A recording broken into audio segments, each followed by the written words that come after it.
Hello दोस्तों, स्वागत है आप सभी का आपके अपने यूट्यूब चैनल करेंट सब में। आज हम बात करेंगे जीडीपी के बारे में और बताएंगे कि जीडीपी क्या होती है, इसके गिरने और बढ़ने से आपके जीवन के ऊपर क्या प्रभाव पड़ता है। अगर आपको इस वीडियो की नोट्स चाहिए तो आप हमारे डिस्क्रिप्शन में दिए गए लिंक पर विजिट करें या इस वेबसाइट karentsub.com पर विजिट करें। चलिए हम शुरू करते हैं। किसी भी देश की अर्थव्यवस्था को समझने का सबसे विशिष्ट तरीका उस देश के जीडीपी के आंकड़ों का अध्ययन है। अगर हमें किसी देश की अर्थव्यवस्था को समझना है तो हमें जीडीपी के आंकड़ों को समझना जरूरी है। जीडीपी का पूरा नाम ग्रॉस डोमेस्टिक प्रोडक्ट, हिंदी में इसे सकल घरेलू उत्पाद कहते हैं। यह एक निश्चित अवधि में किसी देश में उत्पादित और आधिकारिक तौर पर मान्यता प्राप्त माल और सेवाओं का अंतिम बाजार मूल्य होता है। यह देश के कुल उत्पादन को मापता है, अतः यह एक आर्थिक संकेतक भी माना जाता है। आइए जीडीपी को हम एक उदाहरण के द्वारा समझने की कोशिश करते हैं। मान लेते हैं हमारे देश में किसी स्थान पर एक पेड़ खड़ा है, लेकिन हमारे देश की जीडीपी नहीं बढ़ती। मतलब वो पेड़ वहाँ पे खड़ा है तो उससे हमारी जीडीपी पे कोई असर नहीं पड़ने वाला। जब तक कि हम उस पेड़ को काट न दें तो जीडीपी बढ़ जाती है। मतलब अगर हम पेड़ को काट रहे हैं तो उससे पैसे का आदान प्रदान होने लगता है और आर्थिक गतिविधि बढ़ती है। जब हम कोई बाइक खरीदते हैं तो उसके लिए पैसा देते हैं, जिससे जीडीपी में वृद्धि होती है। उस बाइक को चलाने के लिए हम पेट्रोल खरीदते हैं, जिससे जीडीपी में वृद्धि होती है। पुनः बाइक के चलने पर धुआं निकलता है और प्रदूषण फैलता है, और जिससे हम बीमार होते हैं तथा डॉक्टर के पास जाकर इलाज के लिए फीस देते हैं।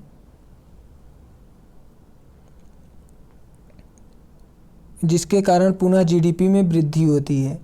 अतः देश में जितनी बाइक की बिक्री होगी उतनी ही जीडीपी में बढ़ोतरी होगी, और सरकार भी इस तरफ जोर देती है, क्योंकि देश की जीडीपी को बढ़ाने का एक अच्छा तरीका है। हर वित्तीय वर्ष में देश के लिए जो विकास की दर निर्धारित की जाती है वह जीडीपी में होने वाली बढ़ोतरी होती है। उदाहरण के लिए एक कार में लगे टायरों की लागत कुल उत्पादन में उस वक्त जोड़ी जाती है जब उसका निर्माण होता है। उसके बाद कार के मूल्य में भी उसे दोबारा जोड़ा जाता है।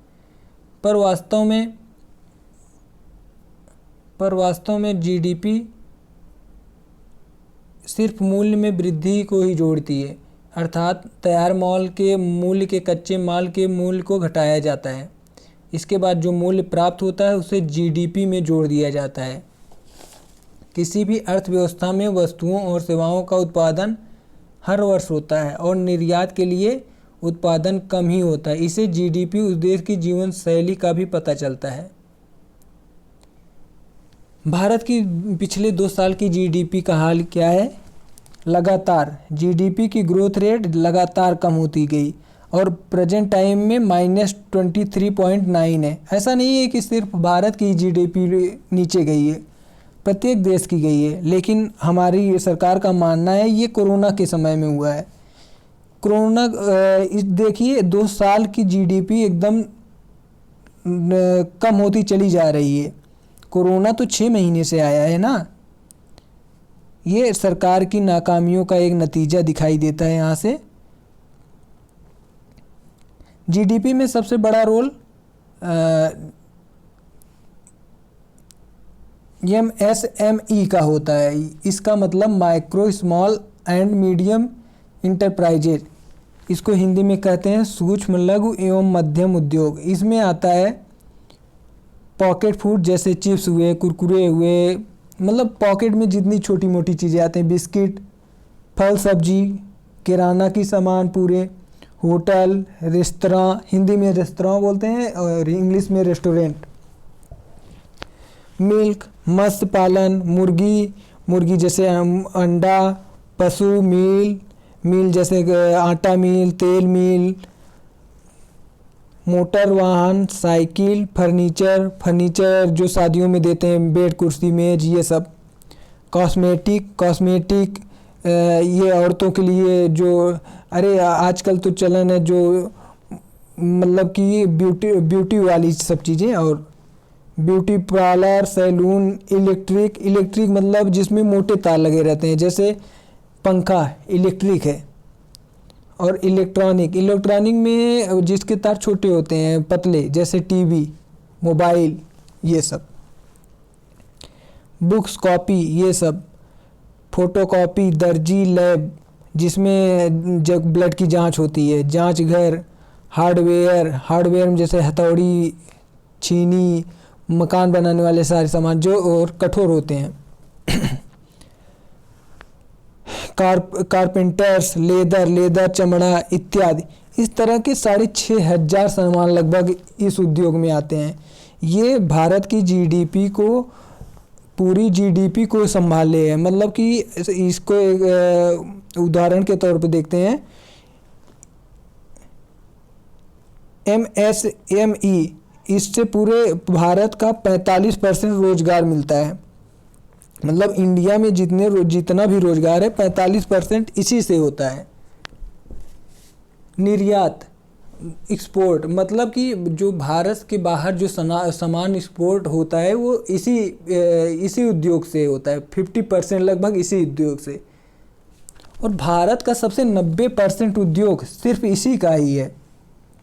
प्रोडक्ट या आइटम, मतलब मैंने पहले ही बताया 6,500 प्रोडक्ट इसमें आते हैं। पूरे भारत की पूरी जीडीपी का 10%,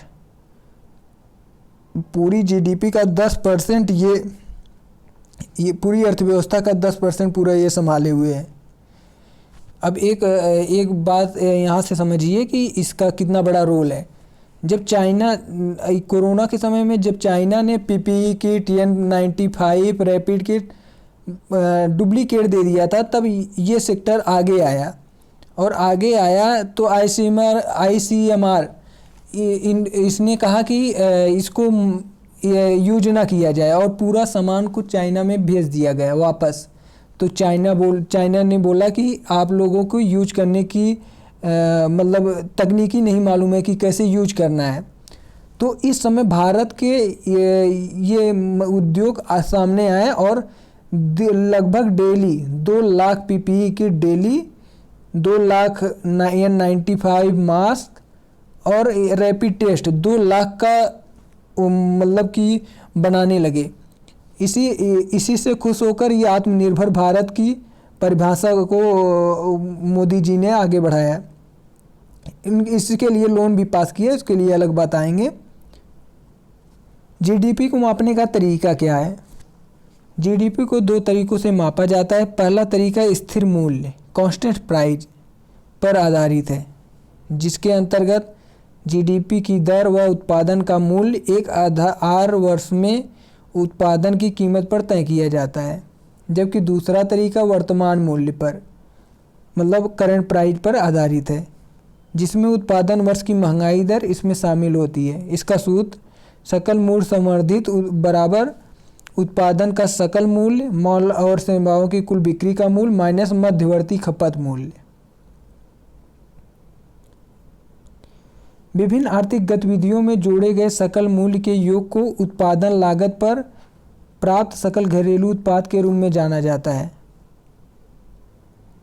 जिसमें प्रत्यक्ष कर को जोड़कर तथा सब्सिडी को घटाने पर प्राप्त सकल घरेलू उत्पाद को बाजार मूल्य पर प्राप्त सकल घरेलू उत्पाद कहा जाता है। उत्पादन लागत पर प्राप्त सकल घरेलू उत्पाद प्लस अप्रत्यक्ष कर माइनस दी जाने वाली सब्सिडी इक्वल टू निर्माता या बाजार मूल्य पर प्राप्त सकल घरेलू उत्पाद। अब सवाल ये उठता है कि भारत की जीडीपी का निर्धारण कैसे किया जाता है, जिसकी हमारी इनकम निर्धारित होती है। भारत में जीडीपी दर का निर्धारण कृषि उद्योग और सेवा क्षेत्र में उत्पादन की वृद्धि या कमी की औसत के आधार पर किया जाता है। वर्तमान में कृषि उद्योग ही है जो 3% पे रुका हुआ है। मतलब कि जीडीपी जो कुछ भी अभी ऊपर है, मतलब वैसे ऊपर तो नहीं है, -23.9 है, तो लेकिन फिर भी जितना भी है वो कृषि उद्योग ने संभाल रखा है, लगभग 3%। यदि हम कह सकते हैं कि भारत की जीडीपी 2% के हिसाब से बढ़ोतरी दर्ज की गई है, तो इसका मतलब यह है कि भारत की अर्थव्यवस्था 2% की दर से बढ़ रही है। परंतु इस आंकड़े में अक्सर महंगाई की दर को शामिल नहीं किया जाता है। भारत में जीडीपी की गणना प्रत्येक तिमाही में किया जाता है, मतलब कि 3 महीने में एक बार, मतलब एक ईयर में 4 बार। और इसके आंकड़े अर्थव्यवस्था के प्रमुख क्षेत्रों में उत्पादन की वृद्धि पर आधारित होता है। इस बात से इनकार नहीं किया जा सकता कि वैश्वीकरण की वजह से लोगों की आय अब किसी एक देश की सीमा में बंधी नहीं रह गई। लोग अब विदेश में जाकर भी कमाने लगे हैं। इसलिए राष्ट्रीय आय की गणना के लिए सकल राष्ट्रीय उत्पाद यानी जीएनपी को भी जोड़ा जाता है। इनमें उस देश के उत्पादित वस्तुओं और सेवाओं के मूल्यों को भी जोड़ा जाता है, भले ही उस वस्तु का उत्पादन या वह सेवा देश के भीतर दी जा रही है या देश के बाहर, मतलब भारत के बाहर भी जो सेवा दी जा रही है वो भी जीडीपी में ही जोड़ा जाएगा। जैसे कि ऊपर बताया गया है कि जीडीपी की गणना करते समय महंगाई दर को भी देखा जाता है। देश की अर्थव्यवस्था में वस्तुओं की कीमतों में होने वाले उतार चढ़ाव को संतुलित करने के लिए कई मापदंड बनाए गए हैं। महंगाई के प्रभाव को कम करने के लिए जीडीपी डिफ्लेक्टर भी जोड़ा जाता है। यह ऐसा मानक होता है जो घरेलू उत्पादन और सेवाओं के मूल्य का स्तर तय करता है। इसका उपयोग एक निश्चित अवधि में जीडीपी में वास्तविक वृद्धि जोड़ने के लिए किया जाता है। इसके किसी खास वर्ष को आधार वर्ष माना जाता है। आधार वर्ष के बारे में हम बात करेंगे। अब क्या होता है आधार वर्ष? बेस ईयर देश की बदलती आर्थिक स्थिति के अनुसार आधार वर्ष में समय समय पर परिवर्तन होता है ताकि हर देश की आर्थिक गतिविधियों को जीडीपी में जोड़ा जा सके। अंतर्राष्ट्रीय स्तर पर जीडीपी के तुलनात्मक आंकड़े जुटाने के लिए यह सभी सरकारों के लिए अनिवार्य है कि वह राष्ट्रीय खाता व्यवस्था, जो कि 1993 में पास किया गया था, उसका पालन करें। संयुक्त राष्ट्र, यूरोपीय संगठनों के आयोग, अंतर्राष्ट्रीय मुद्रा कोष, आर्थिक सहयोग और विकास संगठन और विश्व बैंक मिलकर इसे जारी करते हैं। मतलब कि ये राष्ट्रीय खाता व्यवस्था ये सब मिलके आपस में जारी करेंगे।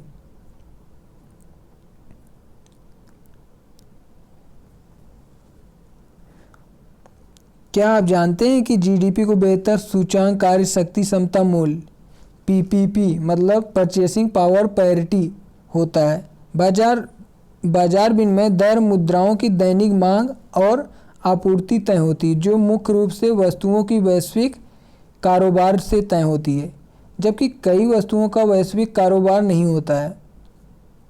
जिन वस्तुओं का कारोबार वैश्विक स्तर पर नहीं होता है उनका मूल्य विकासशील देशों में तुलनात्मक रूप से कम होता है। ऐसे में विनिमय दर पर जीडीपी का डॉलर में परिवर्तन ऐसे देशों की जीडीपी को कमतर दिखाता है। पीपीपी के अंतर्गत समान मात्रा में वस्तुओं के लिए दो देशों में चुकाए जाने वाले मूल्य से विनिमय दर तय होती है। अंत में देखते हैं कि आखिर जीडीपी हमें कैसे प्रभावित करता है। जीडीपी का प्रतिनिधित्व आर्थिक उत्पादन और विकास करता है। हर किसी व्यक्ति एवं देश की अर्थव्यवस्था पर यह बड़ा प्रभाव डालता है। भले ही जीडीपी बढ़े या घटे, दोनों स्थिति में शेयर बाजार पर इसका प्रभाव पड़ता है। अगर जीडीपी निगेटिव अर्थात नकारात्मक है तो यह निवेशकों के लिए चिंता का विषय बन जाता है, क्योंकि इससे यह पता चलता है कि देश की आर्थिक मंदी की दौर से गुजर रहा है। जैसे कि वर्तमान में सभी देश आर्थिक मंदी से गुजर रहे हैं, जिसमें कि भारत कुछ ज़्यादा ही।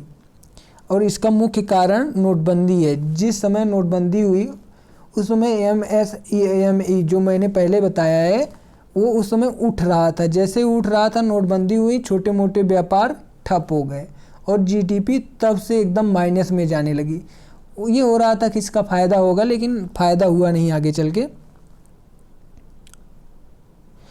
आज के लिए बस इतना ही। अगर आपकी इस वीडियो के नोट्स पीडीएफ में चाहिए तो आप इस वेबसाइट पे विजिट करें, ऊपर currentsub.com जो दिया गया है, और डिस्क्रिप्शन में इस नोट्स की मैं लिंक डाल दूंगा, आप वहां से भी डाउनलोड कर सकते हैं।